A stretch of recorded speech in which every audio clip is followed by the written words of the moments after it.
Dolly, hello. Hi, how are you? How are you? Hi. Let me get you your coat. How was the traffic?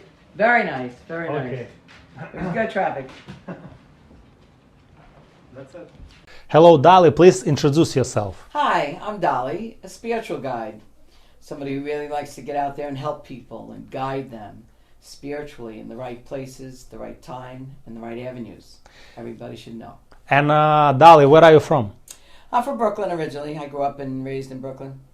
Dolly, can you tell me when did you understand that you can be a psychic when you have like special skills, extraordinary skills? When was that? Well, they test you. In my family, they were all different generations of witches. And I think I was in my early teens when the elders, witches, would put you at the table and say, all right, try to figure this out. And why they do something like that? Well, in my day, everybody challenged you to learn. They didn't teach you to learn. Mm-hmm. They said, go ahead, if you think you know this, you do it. Go ahead, can you read these cards? Mm-hmm. Have you been watching these cards? I've been watching the cards since I was a little kid. Since I could walk, I saw these cards. So they challenged to say, well, you're always looking at this. Tell us what's going on. See if you could do this. Figure out this story. And you immediately understood that you can do that, or you developed the skill? No, you were a little tough girl, and you go, of course I could do that. Show me, give me the woman. I'll tell you. I'll find out where the husband is. So your mother, she was also a spiritual guide. She was doing something like that all her life? I would imagine so. I grew up knowing only that. Her and my aunts, my father's sisters, my father's aunts and their cousins, and my mother's cousins. So they all gathered and teaching you. I mean, they didn't teach us. They just did it, and you had to just learn. Nobody taught you then. They just showed you. And what was your weapon? It was a deck of cards? Well, they used multiple things. Like they had a ESP board, and they had a Ouija board because they wanted specific addresses or where are they, what's their number, what's their name. Mm-hmm. And these boards would actually spell it out. The cards would tell you what they're up to, but to be more specific in detail, you had to go to these boards and find out. But she was fixing her own problems with that, or it was service for money? No, they just did this to help one another. There was a lot of women trying to find their husbands, who's sick, who went to jail, who's in trouble, who's with the bad guys, who's with the good guys. You just knew the cards would tell you what people were good, what people were bad, what they were up to, what if somebody wanted to grow and go and have a business and be successful. There's a lot of different avenues. They would be doing their hair and reading cards. And they so would it was like a part of their life. It was a part of their life. It was just a known thing. In the daytime, it was the kids, the this, the that, the room, and then at the end of the day, it was the cards. The women come out of the woodwork. The whole building, we grew up in a big building with a lot of people in the building, a lot of apartments, and they would all be in my mother's kitchen. And she had a sessions of you like, okay, Dolly, sit down, I'm going to learn. Never. You're going to teach Never. Never ever talk to you like that. Get out of here, you little idiot. You don't know what you're talking about. So we'd watch them. You would just watch what they were doing. So my sister and I would just sit there and sneak in the hallway to watch what they were doing and watch what they were saying with the card. Nobody taught anybody back then. They just said, get out of here. Why? Well, that was our nature of nobody. So was the atmosphere of strictness? No, they get out of here. You're not smart enough. Unless you could tell, you could figure it out. But then you had to figure it out yourself. So my sister and I used to steal the cards, read the cards, and try to do it ourselves. So your sister was the first person who you read the cards? Well, me and her, she's only 2 years younger than I. We were very young. You know, when you're talking, it was like you're making sauce in the kitchen, you're reading cards. Mm-hmm. They're making eggs, they're making spells. Okay, can you remember your first person who found that reading cards to them from you was useful? Do you remember? That was when they tested me to see, and they put me at the table with 4 or 5 other women to see if I could help a woman who was crying and figure out her problem. They tested me to see. They didn't say, oh, can you do this? No, come on here, smarty. Go see if you could do this. So what was her problem? She was crying. She was pregnant. The husband was always missing. He was cheating. We found them in a bar in Queens. We called the number that the board gave us. First of all, the cards say that he's cheating. Okay? Mm-hmm. He's not working that he says he's working. He's lying to her. Mm-hmm. So now my mission Can I find him? So I go to the ESP, give me a number. They give me a number. Call the number. It's a bar in Queens. We live over a bar. At this time, this challenge wasn't back then. So this is like, I'm listening to this. For me, this is a miracle. For this lady, she just recognized you that you have skills, and she wasn't even surprised, right? No, she came to my mother and my aunts for the skill, and they threw me on the table and said, "You figure it out." She didn't come to me. But no, okay. The question is, why they were not shocked that you can do something like that? Because you're supposed to just have the gift. You have the gift. You have the gift. It's in the family. You got the gift. So, what was her reaction? Like nothing, just no, like nothing. Thank you. Yeah. No. We all got in the car and I had to go downstairs, get a guy, borrow a car, and go find that nut. So, what about other people who don't know you, and you speak about this, and they skeptical about that? Like what do you say to them?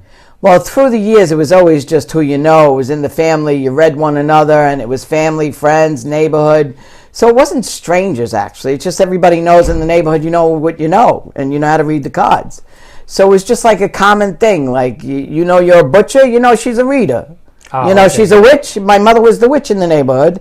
And my family and their aunts and everything, it's just a known factor. It's nothing to say, oh, come over here, I know how to read. You just know that house has readers. Dolly, can you tell us about the moment when you start doing it for money? I figured that out about 13 years ago, when I realized I had poor choices in jobs and have no future. Like have no pensions and stuff like that. I just had bad choices.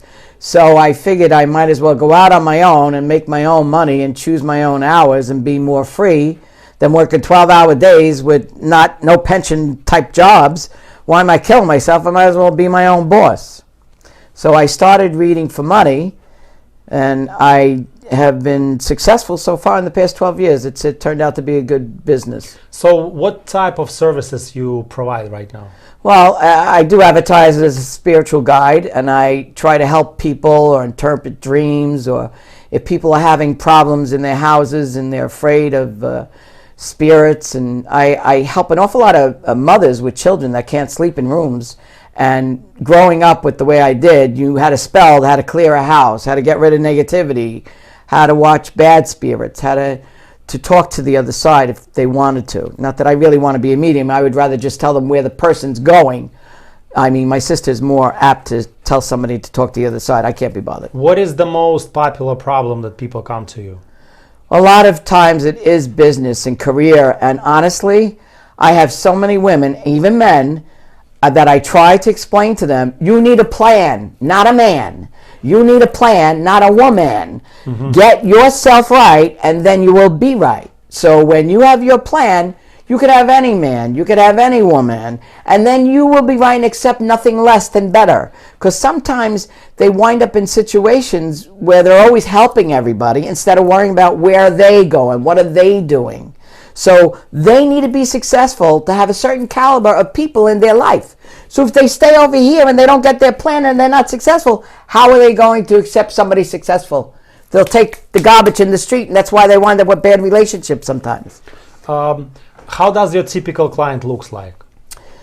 Well, I do have an average client of just a regular teacher, nurse. So it's always different people. No, I read all different. I have businessmen, multimillionaires that call me up about business deals. I mean, they want to make sharp decisions.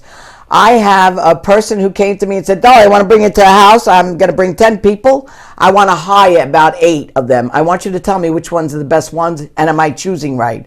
I went to that house. He paid me for the day. Not me. I donated the money to a cause that was back then, a couple of years ago.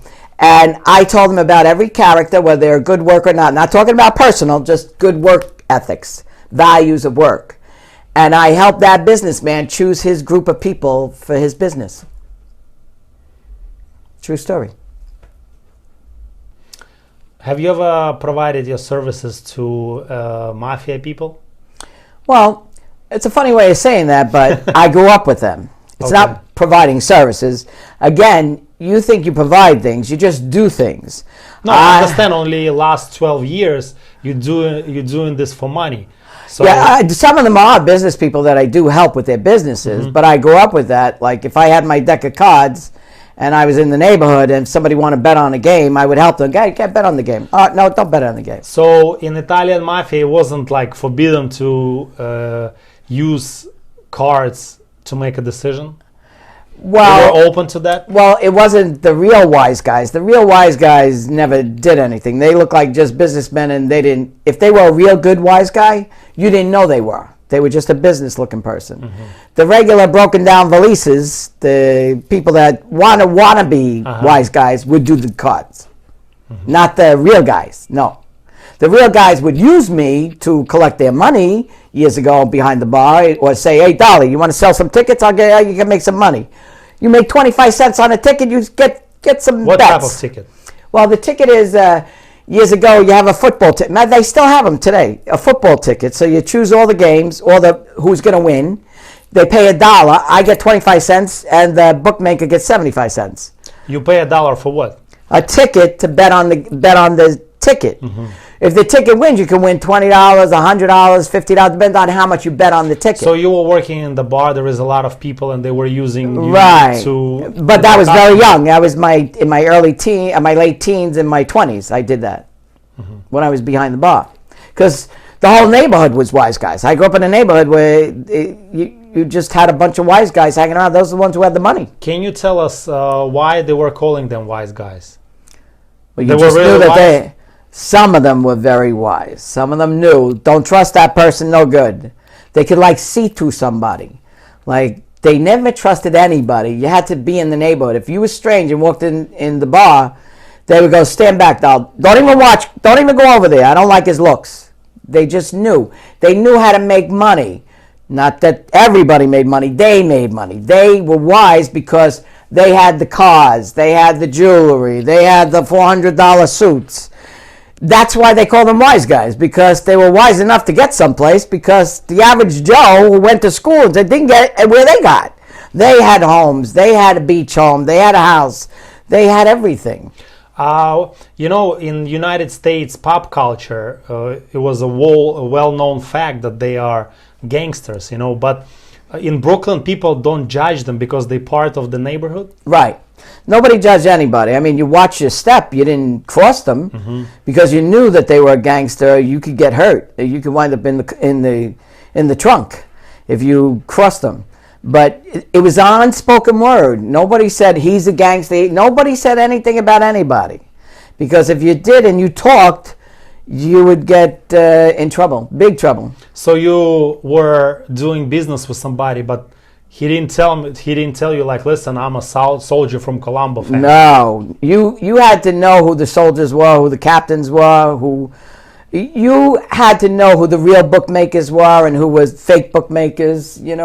It's big money. At one time, I was taking an apartment for them to take book. Like, they'd be on the phones taking the bets on the games and on the horses. And they put it in my name because nobody would figure out. They were always cracking down on the wise guys. They always knew where to catch them and bust them in their betting places. So then they started to get more wise and use somebody like me. I was in my 20s. "Dolly, go get that apartment over there. I want to take book out of there." They would never pick me. I'm taking care of my mother and the 5 kids. What the hell? They're not going to pick. The cops aren't going to follow me. The cops are following them. So why you were not scared to go to jail, for example? Well, because you just grew up with a lot of guts. I grew up with a lot of guts. You just did it because you wanted to do it. Who cared what the consequences? Because you always knew somebody to get you out. And they were interesting personalities to be around with, right? Oh, they were the best dancers, the best singers. I had an Italian once who used to sing me off my feet. They knew how to move. They knew how to dance. But they were quiet. They didn't let anybody know. They were very private people. They weren't all over the place, the real ones. And the regular ones were just loud people in the bar. Like, "I know somebody." Well, then they got in trouble if they run their mouth. So tell us about maybe at least once it happened when the wise guy said, "Listen, I want to do something. Can you read the cards?" I'm just curious. Yeah. I had somebody who was looking to see. He was in jail. He was looking to see if his wife was out running around, and I did not want to get involved. Oh my God! But I was involved because I grew up in the neighborhood. They knew me very well, and I would read the cards and say, I don't know where she is. Really, I didn't want to say, but she got caught. So what else was bothering them? Their wives? What else? Well, I used to make. They were very. The wives had their own story. You knew I worked a nightclub. On Friday night, they would come in with the wives, and on Saturday night was the girls' night, the girlfriend's night. So you knew that they had different nights one for the wife, one for the girlfriend. So you just knew to keep your mouth shut up, because I was a waitress in the nightclubs too. You just shut up and just kept quiet and let them do whatever they want to do, because you know what? They gave you a good tip. They were constant tippers, and they were constant customers for you. And they really looked out for you too. Like if I was going home late or something, maybe they would hang around to make sure I was okay and nobody bothered you. If they liked you, they made you feel like family, that they took interest in taking care of you. So they were interesting mix of like being a maniac and violent person, but at the same time a gentleman. You really never saw the maniac crazy part of them, because that part you didn't see, but you knew it happened. You knew them as a good guy with a nice guy. You would never even know he's going to kill somebody. Forget about it. you wouldn't know that. You just grew up around the bunch of guys that you knew that would protect you, and you knew that you were safe wherever you were. So what about nowadays? Some connected people's wives, they still calling you? Well, like that? Yeah. Do I have some? Yes, I do. But I read somebody, and they can't get away from them. Some of them are locked into, some of them are very overpowering, and some of the wives would never leave them, and they're just a horrible life sometimes for some of them. I've read some of the wives, and they just put up with their nonsense, like there's nowhere to go because they don't know anything. They never went out there and got a career or a path, and they only knew to have the best houses, the best diamonds, the best. What does that get you in life? You've got to sit there and take care of them and be their slave. So, do you have something like other psychics, spiritual guys like you doing something the same for the wise guys? Or well, I don't think that you go out and say, "Wow, I got a wise guy over there I'm watching. I got somebody over there." You don't do that. Like, you just have people that you know, but you kind of know they know people. But you don't ask questions. I don't ask questions. I just gonna read what I see and help them in business. If they want to know about business, I'll help them in business. Other than that, I mean, sometimes I would say, just be careful, or you're not in the right place, or, I would give a warning, like if something's going to happen. But it's mainly, I just have the regular flow of people more than the wise guys. I think the wise guys are a dying breed, because they're really businessmen out there, because the other generations, they knew to educate their children and not be in the streets like I grew up in the streets with them in the streets. I think the generations now are business. You would never even know if they were wise guys. You never even know if they were connected, because they got so smart, intelligent businessmen owning properties and land. And I think it would be very tough for anybody out there to pinpoint anybody and point fingers. Nobody wants to do that anyway. So why you never married a wise guy? Well, that was a story. I was taking... I was asking St. Teresa to give me some visions, because I knew it wasn't right, and I was going to get married to some wise guy. And I go, oh my God, is he a right guy? Am I doing the right thing? And St. Teresa gave me visions, like of him being with somebody else, somewhere else. And I kept on saying, oh my God, this is so weird. And I went to the girlfriend that the visions came of who I saw him with, and I confronted them. This is like a lot of years ago. This is like 20-something years ago. And I went to them, and they thought I had somebody follow them. They thought I had them spied on. That's how my visions were so on point, and I didn't get married. We had the wedding set up, everything set up, and bam, I left him. And thank God, it's their problem. He's not alive now, but thank God it's not my problem. I could have wound up like one of them women like a slave, for God's sakes. So I just made wrong choices, so I'm not with anybody, but thank God at least St. Teresa got me and gave me my vision, and I pray a lot. Even though I'm spiritual and read the cards, in my neighborhood growing up, my mother and them, they went to church every morning, and at night they read the cards. Everybody thought they were crazy. So I used to say, oh my God, I'm going to hell. What is the official position of Catholic priest about spiritual? No, they don't like any card. Okay. No, it's like banned. So what? I only have to be accountable to God for me. I don't care. I know I'm a good Christian.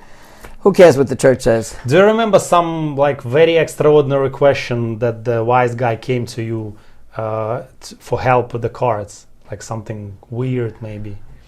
Yes. Who killed one of their guys? Somebody came to me once a long time ago. It was a very long time ago, and he showed me a picture, and he said, listen, I want to know who in this picture, who did it, because they would, sometimes they were very wise, but sometimes somebody got over on somebody. Yes, but they were looking to find out. And, wow. But it's difficult to come to the crew and said, listen, Dolly read the cards and she said this guy. Yeah, but I always say you can't say I said it because I'm not going to get in trouble. What are you kidding me? So I would not be out there exposing this. We're talking about that. I know that you have a book about yourself, and in the book there is a part where it says that when you were a kid, you joined a gang. Yeah, it was called the Young Savages. I was queen of the Young Savages. They used to make their own guns in my neighborhood, these teenagers. And it wasn't nice, but I was very, very violent because I grew up violent. Like, I grew up very violent, and it's very complicated to explain that. But, I learned young that what you wish for, you better be careful because it happens, but then you only get more back. Like, as much as somebody who abused me or something, and I would wish, oh my God, I wish they weren't here, and then they wind up dead, and then you wind up getting beat more. Where is this culture of gangs came from? Well, the gangs, you just hung out on the corner and you formed your own gang. And like our corner then would go downtown and fight that gang. Our gang would fight that gang. And if you came in our neighborhood, you weren't allowed in the neighborhood, you beat them up, and then if you go in their neighborhood, you get beat up. So you were multiple times threatened, it means, right? Oh, always, because first of all, everybody had their own corners and their own schoolyards, and it wasn't pretty because we had a lot of drug addicts in our schoolyard. We used to watch the bigger guys have drugs and sniff glue in bags and stuff. It was horrible, so thank God I never did drugs from watching that growing up. Have you had a situation when the wise guy asks you advice, you give him advice, and it's end up being like wrong advice and they blame you for that? No, not kind of really. You really don't. Maybe the guys who were betting at the bar, they go, Dolly, I want to do 10 times on the game. Come on, ask the cards. I do the cards. They lose, and they go, see, you're a witch. You did this. No, I didn't. I already said that cards didn't look like it would be good. And then they would blame me that it was bad because I thought it wasn't right. The whole world, and also in Russian-speaking world, is watching movies about Italian mafia. So it's a very popular topic. Can you tell that some stereotypes about mafia are not true? I have to tell you something. A lot of times that they put out movies, it's true. What is there and what have they shown on TV? It's ugly, and it's not, everybody always looked up to, in our neighborhood, everybody looked up to the wise guy because they're the one who had the money, they're the one who gave you the tips. And you really knew that, oh my God, they really didn't have a right life, and whatever they did was, their way of doing things. I'm not here to judge anybody, but I think that they do capture the mobsters the way that they do on the scenarios and stereotypes on TV. They do capture them. Why Italian mafia? Like, it was a lot of nationalities in New York City. Wait. We got Russian mafia. We got all kinds of mafia. Let me tell you something. I've seen them all. No, I mean, the question is, everybody knows the wise guy is Italian. Oh, the guy. Italian. Why it's Italian? I don't know. In my neighborhood, everybody was Italian. That was a wise guy. And if you weren't Italian, you weren't in their group. So, like, if you were Irish or you were Polish, you weren't allowed in the bar. Like, get out of here. They didn't even want anybody different in their bars. So, they kept a tight-knit on their group. Nobody was allowed in. So the only thing you knew were the Italians who were the wise guys. Okay, I'm going to rephrase the question. Why the Italian mafiosi are the most successful? Because they were hungry and they didn't care how they did it. When they came to this country, if they could figure out how to steal that money or take goods off of a ship, or if a truck was going by and they could get it off the truck, or they paid the driver and they got it, they were starving for money, and they knew how to do it. That's why. And it just happened to be, it was the Italians. The Irish went to be cops and firemen, and the Italians went to go and make the pork store and take bets. I don't know. You just know where they went. And it was the Italians that figured out faster how to prey on people, like, let's gamble, give them $1, let's go do the numbers every day, give the money. Is it the same in Italy? In Italy, I mean, the story was half of them came back from Italy, and it was that's where they originally learned in their region in Italy. They knew that there were wise guys back in Italy. That was very true, because the wise guys used to talk about their family from on the other side, and they wouldn't put up with this garbage. Like, they had a certain stance about them, like they would not put up with anybody's disrespect, or it doesn't matter what they did. I don't care if they were murdered, they still demand respect. Why they were not scared of jail? No, they always figured out then get out. They always got to pay somebody off. Somebody knows somebody. See, if you grew up in my era, it's who you know and what you know, and that's how you're going to get out. In the United States, it's not that hard to start your own business. Why they sometimes choose racketeering and like gambling than opening a regular business? Because gambling and racketeering gave fast money. It was a fast buck. You take a long time to get a business successful. Who the hell wants to wait that long? So back then, you knew that they were doing racketeering because it was a fast buck. Everybody gave a buck to make a buck, and they took the chance. As you see in Lotto, everybody plays. Look at millions and millions. Millions. So then racketeers knew exactly what people wanted. They want to make a fast buck till today in the legal way, but they knew back then that people want to make a fast buck. Was it popular to go to the college for the Italians? In my neighborhood, nobody was educated, so no. And what is the reason for that? That's I don't know. It's just sounds like a government. It was a stupid thing in my neighborhood. We were very poor on welfare and stuff, and you didn't have money. You didn't think that there was a way out, and your vision and it was different. I mean, today. Hold on 1 second. So it's very interesting topic. So your neighborhood, you said nobody goes to college, but what type of people went to college back then? I don't know. I guess somebody in a better neighborhood that could afford it, or who could do that. Years ago. What was the good neighborhood back then? Bensonhurst. And who were living there? Oh, wise guys. All the wise guys in Bensonhurst, they all own the houses. If you go there now, Christmas is the biggest thing because they got the money and the big houses, and still to this day. I know it's changing, but it's still there. So it still exists, the culture, but it's different. I mean, right now. I think everything has changed. I don't think I would put a stigma on anything. You know, you just don't know who you're talking around, who you're with, who's a businessman, who's connected. Not unless you still know from the neighborhood the people that you know that they're connected. You're not going to know. Nobody's going to know. Everybody hid that now. You're not going to know anything. That's a businessman. How do you know he's connected? Dolly, can we call your activity, your spiritual guidance, a business? Yes, absolutely. Is it craftsmanship, so you're making money? I do. It's like consulting and spiritual guiding. So I have a business. It's an official business, Spirits and Spells, LLC. And I do this consulting business in helping people, and I make appointments. And yes, I do that. Do you need a license for something like that? Or the state, it's a free, just open a company and you I just open a company, and this is what I'm providing service of consulting and spiritual guidance. How old is your company? It's about 13, 14 years old. And did you open this company yourself or you hire somebody? No, I opened the company myself.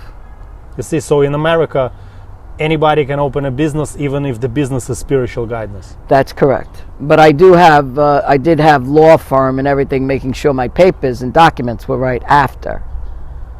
Got it. You know, but anybody can open it. You can go online and open up a business and get an LLC and just put in the paperwork, and you get a seal and everything in the mail. That's very simple. It comes. Dolly, what about taxes? You pay taxes for your services? Every year. I have a tax ID when I opened up the business under the Spirits and Spells, and I pay taxes every year.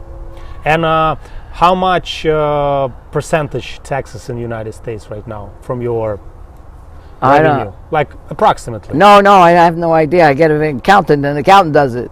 But no, it's half or it's less. I don't know what you mean. Half of the revenue, 50% or it's less. It's a certain percentage, 15%. I don't know how they judge it. By I'd have to call my accountant. You trust your accountant. I trust my accountant because I know it from somebody who knows somebody. You wrote a book. Did you pay taxes for this one or? That book was written by my friend Judy Hurtado. Okay. So it's not my book. She collects and pays taxes on that. Got it. What about sales tax? Is it collectible for the Spiritual Guide consultancy? No, as long as you're not selling an item that people could buy, and I'm not, mailing any items to anybody or giving any items. I'm not selling anything, so I don't pay sales tax. I only pay regular state and city tax on my business. Can you provide a receipt for your services? Yes, I can. What is if it's not a secret, what is the price for one reading of yours? Well, it's $65 and I get paid fees. Say like if somebody sends Venmo or PayPal, because I show all of my revenue of what I collect, and they charge me a fee of like almost $3 each payment. So I really get $62 out of the 65. So you collect a percentage fee from your part, not from their part. You don't make them pay $68. No. You're customer oriented. Right, and then this way here, when I pay my corporate taxes, then I have to pay taxes, and I show that I was charged a fee through the vendors that I use. So what about it's a flat fee all the time? What about if you speak like for 4 hours? It's still $65? No, it goes in increments of a half hour to an hour, or if somebody just wants to ask me a bunch of questions, I would charge accordingly. Spells and things like that. Sometimes there are packages where I could do a lot of things to, guide them in spiritual. You throw crystals in the universe and you can make something come to you. So I could show them how to do that, manifesting it universe. Your customers are only US based? No, I'm all worldwide. I've been in Africa, Holland, Rome, Italy. They yes, call from all over the world. All over the world. I do FaceTime, WhatsApp, Zoom. And I got WhatsApp because I had people in Paris and in France and in Germany. I read people in Germany all the time. And I read in Trinidad. I read all over. What about if they don't speak English?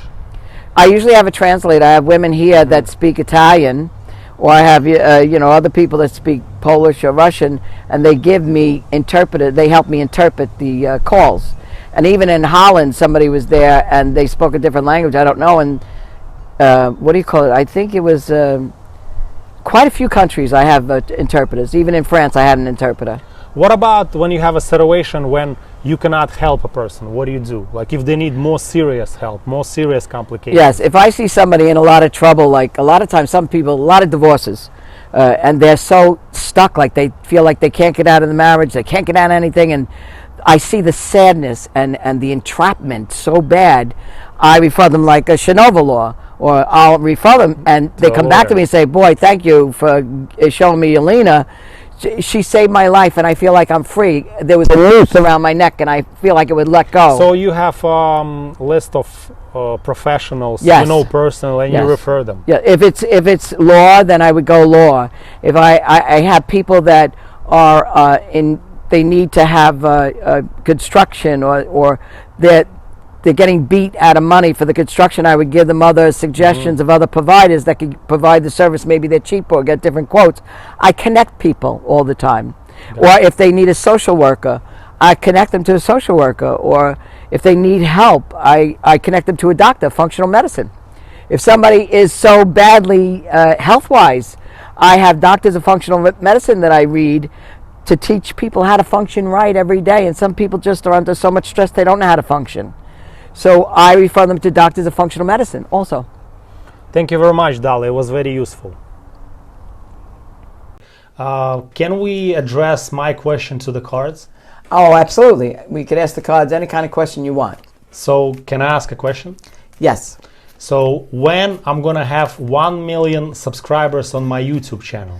So we have to do a time frame. Shall we say within this year will you have 1 million subscribers? Okay. Is that good enough? Yeah. Is that reasonable within the year? Of course. Within a year's time, can you have 1 million subscribers to your show? YouTube. Yes. YouTube. I need red. Red is yes, black is no. So 7 cards. You need more red than black for yes, more black than red is no. So it's a yes. Look, friends will help you. You're shocked that you're going to succeed. Friends like you coming to my show and you helping me. Yes, but you're going to watch who you're going to bring on. You're not going to bring everybody on your show. So you have relatives far away, not here. So you have relatives and friends, and you're shocked everybody's going to pitch in and help you with this. Yes, it's a yes. Thank you for that. I have a question, Dolly. Have you ever had a lawyer or a judge coming to you for the services?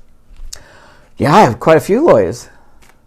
A judge, you know what? I think I did read one once, but very not really. Mainly lawyers. I have a lot of lawyers. I have real estate lawyers. What they ask? A lot of times, am I going to win that case? Am I going to get something? Or can I get that job? Or can I have a lawyer out west that calls me and says, should I go to that company? Should I go to that law firm? He would ask me, is that law firm good for him? Or I get other questions from lawyers, should they leave the firm and have their own business? Mm-hmm. What about going back to my question? If I don't want specific answer, I just want a recommendation for you. Is it possible, like for example, how to achieve success on YouTube? Can I ask a question like that? Something? You could ask the question because sometimes I do give vision to people on how they should market themselves or how to get out there, which I would suggest other avenues, or go to technology, like you say, maybe another avenue of technology, like maybe Instagram, Innovation. YouTube. Yeah, you have to try new ways in order to get it. And I would say, should you go somewhere else to expose yourself? So it's saying you're shocked you're going to have more business, but you need to get out internationally more. You're not doing as much as you should, exposing yourself worldwide. Mm-hmm. So you have to find other techniques internationally, not just here, that are worldwide exposed internationally to make your business get better and grow more. I have a question for you. There is a lot of people who are poor and they want to have more money. I'm sure they ask something like that to you all the time. Do you have like a ritual for that or advice for that? I have crystal grids, that prosperity grid to make money, to draw money from the universe, the crystals. How does it work? Well, it's kind of a crystal spell. Mm-hmm. So you would place crystals in a certain format, charge them like with a bell or overnight in the moon, or you could put them in water, and you charge them every new moon, and you charge them a certain way. When I give a spell, I give directions on how to do the spell in order to make it happen. Or I would give them candle spells, and I would tell them to light a candle, a green candle for money, white for peace with the money, and there are things that you write on a piece of paper, so I give directions on candle spells on how to bring money also, and prosperity. What about people who come to you with the following, like they don't like somebody, but they cannot get rid of them? Like, do you have advice to them? I have a freezer spell that I don't want to bother you, don't bother me. Remember, I'm religious as much as I'm spiritual, a guide. In the realm of the Catholic Church, it's not right, but I still am very good Christian. Mm-hmm. So I'm not going to give any spells that are bad. It's only white witch spells, all right? I would give them a spell to keep the people at bay. If you have to deal with them, we put them in the freezer. I don't want to bother you, don't bother me. What does it mean to put them in the freezer? Well, it's like throwing in the universe, you're manifesting a spell for your peace and serenity, not to be bothered. By this person. On this person. If somebody's very nasty, we have another spell that you throw in the... Everything that you do is the power of intention, is a force in the universe. And sorcerers years ago knew, you throw that power of intention out there, the universe will set the path of attainment. You will attain it if you throw it in the universe. So my spells are the power of force to make it happen. And that's the concept of a spell. And can you tell us how it exactly looked like, this spell? No, every spell is different. Every spell is done differently. No, I'm it's speaking unique. about dealing with nasty people. Oh, well, we're going to put them in molasses, and then we're going to bury them. Like we're going to make a little body out of a glass with molasses and salt. Salt is them, that's nasty, and your molasses sweet. You just want to cover the nastiness with your sweet, and you tape it all up, put it in a bag, and then bury it. You just want peace and quiet. Thank you for that, Dolly. Okay.